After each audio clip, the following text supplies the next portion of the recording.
There are strong opinions when it comes to competitive fly fishing, yet only a small percentage of fly fishermen have ever even witnessed a competition, many of which look very similar to this.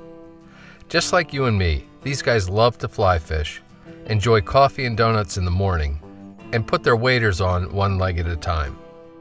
The only real difference is they're after numbers of fish, keep accurate records, and tally the results at the end of the day. But wait, you say, I also like to catch as many fish as possible. Maybe there's a thing or two to be learned from these guys, and you're right, there is. In this video, we'll focus on the gear competitive anglers carry and some of the techniques they use. The goal is to help us, the everyday anglers, take better advantage of our time on the water and maybe catch a few more fish in the process. Let's start off with an easy one. These guys are all about wearing dull-colored clothing in order to avoid spooking fish. Even those bold individuals with enough moxie to wear plaid still blend in really well with the surrounding environment. Stealth almost always helps to catch more fish.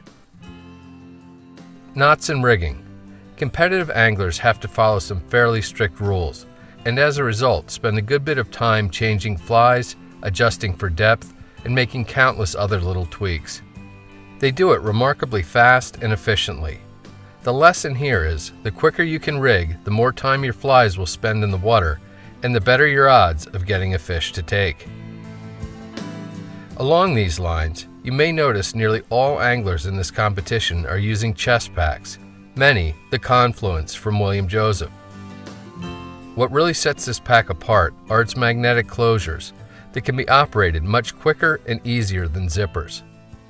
The larger of the two front compartments is perfect for a couple of fly boxes and general storage, while the smaller compartment provides rapid access to less often used but essential items.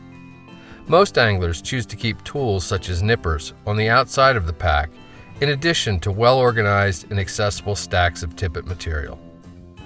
The large compartments on the back have plenty of room for second-tier fly boxes, snacks to keep you going, and even a packable rain jacket. C&F designed fly patches are also extremely popular with this crowd. Foam on the outside securely holds used flies, while slit foam and magnets on the inside hold flies in the on-deck circle. The unique design of the patch allows air to pass over all the flies to dry them so they won't rust. It was pretty wild to see nearly every angler in the comp I went to carrying the exact same net.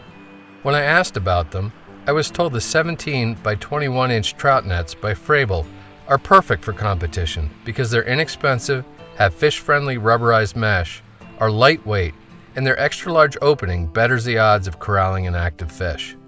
The net retractors, most of them were Orvis, worked incredibly well when teamed with the Frabel net. And that's the thing. If all these guys are using almost the exact same equipment in competition, it may be something us regular folk want to look into. Now bear with me on this next one. A number of anglers in the comp sported combination knee and shin guards, as if they were going to take up position behind home plate. The purpose of the pads, however, is to keep a low profile by kneeling rather than standing in the stream, a practice that really works. If any of you have ever done this, you know how uncomfortable it can be, and how tough it is on those expensive waders. These shin and knee guards from Rothko are intended for law enforcement professionals, but also work remarkably well as supplements to regular wading gear. Think sneaking up on ultra spooky trout with a dry fly. These things should sell like hotcakes in New Zealand. Without getting into too much detail, this group of anglers use primarily European-style nymphing techniques throughout most of the competition. Nearly all carried 3 or 4 weight 10 to 11-foot rods. Although it's kind of specialty equipment, you don't need to spend a small fortune to get a fly rod for this type of fishing. The Cortland Competition Nymph series of rods, for example, is very reasonably priced and has gotten extremely favorable reviews from a number of high-level international competitors. A 10-foot 3-weight is a great place to start. Competition-style rods generally have rather flexible tips, but a good deal of backbone lower down. They really aren't meant to throw a lot of line and make perfect loops, so don't expect them to. In fact, the extra long leaders commonly used with most European-style nymphing techniques means the fly line rarely goes past the tip of the rod. Most importantly, the rod needs to be matched with a reel of the appropriate size and weight, so the entire package balances well in your hand. This ultra-smooth piece of functional art is a size 3/4 Vossler Trist, and it goes very well with Cortland's 10-foot 3-weight comp rod. So the real question is, why do competition anglers almost exclusively choose Euro-style nymphing? The answer is simple. It's a remarkably effective way to catch fish. Basically, what you're doing is dropping your flies into the water upstream and fairly close to you, then letting the current carry them downstream in close proximity to the bottom. A section of colored monofilament, often green, orange, or white, is built into the leader to act as an indicator. By keeping your rod tip just downstream from where the leader and the indicator enter the water, you ensure a nearly perfect dead drift along the bottom, where trout tend to hold.